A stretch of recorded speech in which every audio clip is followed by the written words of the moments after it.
Milo et Matt Simmons pour vous sur LFM à 8h11. Morac sur LFM, l'invité. Promenons-nous dans les bois pendant que le loup y est pas. Si le loup y était, il nous mange. Vous connaissez bien sûr cette ritournelle. Promenons-nous dans le bois ce matin avec notre invité, l'ancien conseiller d'État genevois Claude Egui, président de l'événement Les Rencontres Woodwise qui se déroule du 30 janvier au 2 février. Bonjour et bienvenue sur LFM. Bonjour. Merci d'être avec nous ce matin pour nous parler de cette première édition des Rencontres Woodwise. Justement, qu'est-ce que c'est exactement? En deux mots, comment est-ce qu'on pourrait décrire cet événement? Et peut-être dire qui nous sommes. Oui. L'IGNOM est l'association suisse de promotion de la filière bois. Vous avez des LIGNOM dans tous les cantons et notre objectif, notre mission est de suivre la filière bois de la forêt au bois dans ses différentes applications. Et pourquoi cet événement? Parce qu'il y a aujourd'hui indiscutablement une meilleure prise de conscience à susciter dans la population et c'est une opportunité pour dire que le bois peut apporter une réponse extrêmement concrète.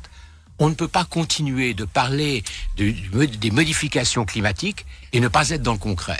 Les événements Woodwise de la fin du mois vont dans ce sens-là. Et nous allons développer la filière avec un premier jour sur la forêt, avec dans toutes ses dimensions industrielles, environnementales, économiques. Ensuite, le deuxième jour, la formation avec toutes les grandes écoles. L'innovation a une grande place parce qu'il se passe des choses extraordinaires avec le bois dans l'innovation. Et le troisième jour, c'est la construction en hauteur. On aura peut-être l'occasion d'y revenir concernant la transformation du mode de vie, de la qualité de vie. Alors nous organisons ces rencontres, en effet, avec une sensibilité environnementale évidente et en prenant en compte la dimension économique simultanément. Et donc toute la filière du bois mérite un événement juste pour elle. Pourquoi? Écoutez, d'abord, juste pour elle, dites-vous, le bois, la forêt, c'est un tiers de nos territoires. Et on le banalise. C'est du bien-être, la forêt. Mais il ne faut pas oublier que sans forêt, nous n'aurions pas d'eau, parce que c'est la forêt qui attire l'eau, c'est la forêt qui intervient sur la qualité de l'eau, et pas le contraire. C'est donc dire que c'est un sujet majeur. Mais on l'a banalisé. On ne réalise même plus ce que nous avons. Et d'ailleurs, c'est une fortune, si je puis dire entre guillemets, une fortune environnementale que l'on ne paye pas. On ne paye pas le bois au prix où on devrait le payer. Et c'est la raison pour laquelle on pourra revenir peut-être. On a un certain nombre d'acteurs de la filière bois qui sont en difficulté. Les temps sont durs pour le bois, pour la filière. Il y a cette concurrence avec le bois étranger. Qu'est-ce qu'on peut faire là? Écoutez, en effet, nous n'avons pas les mêmes tarifs pour les prestations que nous avons dans la forêt.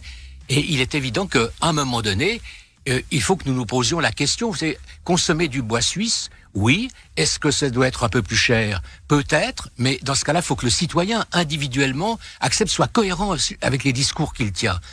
Qui dit aujourd'hui est totalement indifférent au problème des changements climatiques. Enfin, à part quelques sceptiques qui se singularisent et dont quelques-uns sont particulièrement connus. Donc je crois que chacun a pris conscience de cela. Mais est-ce qu'on est prêt économiquement à faire quelque chose? Puis ensuite, on a peut-être d'autres pistes. Il faut absolument qu'on arrive à des financements en faveur de la forêt. Parce que nous avons du bois. Imaginez que on n'utilise que la moitié du bois que la forêt donne chaque année. C'est donc dire qu'on a une grande marge et nous avons des cantons qui sont un peu plus forestiers que d'autres. C'est vrai que la forêt genevoise est petite, mais comme elle est petite, on la soigne particulièrement bien. On a tellement peur de la perdre. Mais d'une manière générale, alors, un point important. Ces événements, ce n'est pas un événement genevois. C'est un événement régional, intercantonal, qui a lieu à Genève et qui est transfrontalier en plus. On n'aborde pas un sujet comme celui-ci en le traitant au niveau de son village, fût-il Genève.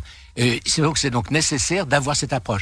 Et je me réjouis d'avoir pu, avec mes collègues, les présidents des LIGNOM, des autres cantons romans, agir dans ce sens et avoir eu aussi un très bon accueil sur le plan politique.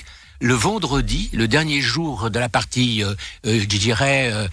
publique ciblée, nous avons 6 conseillers d'État qui seront présents, un de chaque canton, qui viennent dire l'importance qu'ils attachent précisément, d'une part à l'environnement et à la réponse que peut apporter le bois s'il est utilisé avec discernement. Rencontre donc transfrontalière, intercantonale et interdépartementale. Vous l'avez dit il y a quelques instants, avec ces différents acteurs qui vont venir défendre et parler justement du bois de notre bois. Ça, c'est très important. Aujourd'hui, qu'est-ce qu'on peut faire, monsieur, madame, tout le monde? Est-ce qu'on peut déjà participer à cet événement? Est-ce qu'on peut venir assister à ces réunions, à ces forums? Ou qu'est-ce qu'on peut faire aujourd'hui? Alors, en ce qui concerne les personnes concernées par l'événement, le premier jour, tous ceux qui agissent dans le cadre forestier, à tous les niveaux, que ce soit des propriétaires forestiers indépendants ou collectifs, que ce soit les métiers de la forêt, ce soit ceux qui font ensuite certains usages de la forêt, sont les plus intéressés. Enfin, qui est totalement indifférent? Personne. Mais il y a là une approche qui est extrêmement pointue. Le directeur général de l'Office fédéral de l'environnement sera là.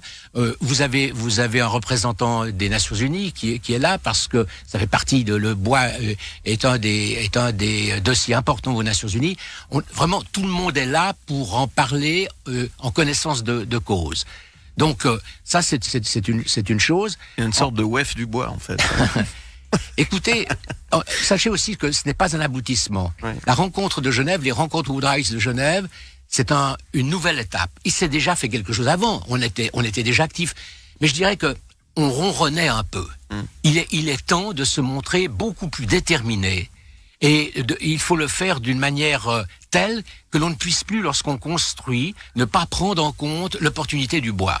Voyez-vous, on a différents grands quartiers en Suisse romande qui se transforment, des urbanisations nouvelles.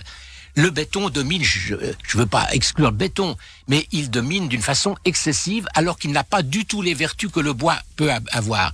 Quand vous avez des quartiers comme Praille, Acacia, Vernet à Genève, Le Pave, dans la région de Lausanne, des grands projets à Fribourg, à Sion, ces grands projets, il faut que le bois soit beaucoup plus présent. En plus, il est sain. On a des démonstrations, on a des études qui sont faites à l'étranger, notamment dans des classes d'école, où on repère que les enfants ont une capacité de réceptivité qui est bien meilleure, une attention qui est bien meilleure. Et ça a aussi un effet sur les professeurs, ce qui n'est pas totalement à négliger. Donc le bois est sain, construire en bois c'est sain. Et durant toute cette manifestation, nous aurons Ernst Zürcher, le scientifique spécialiste du bois qui sera là, qui nous contrôlera en quelque sorte pour nous rappeler quelles sont les vertus du bois. Rencontre Woodwise, première édition, c'est donc du 30 janvier au 2 février du côté du pavillon Cycli à Genève. On en parle ce matin avec notre invité Claude Aiguier, ancien conseiller d'État genevois et président de l'événement Woodwise. On revient dans un instant sur le sujet, juste après cette petite pause musicale avec Simply Red pour vous sur LFM à 8h19. Bon réveil.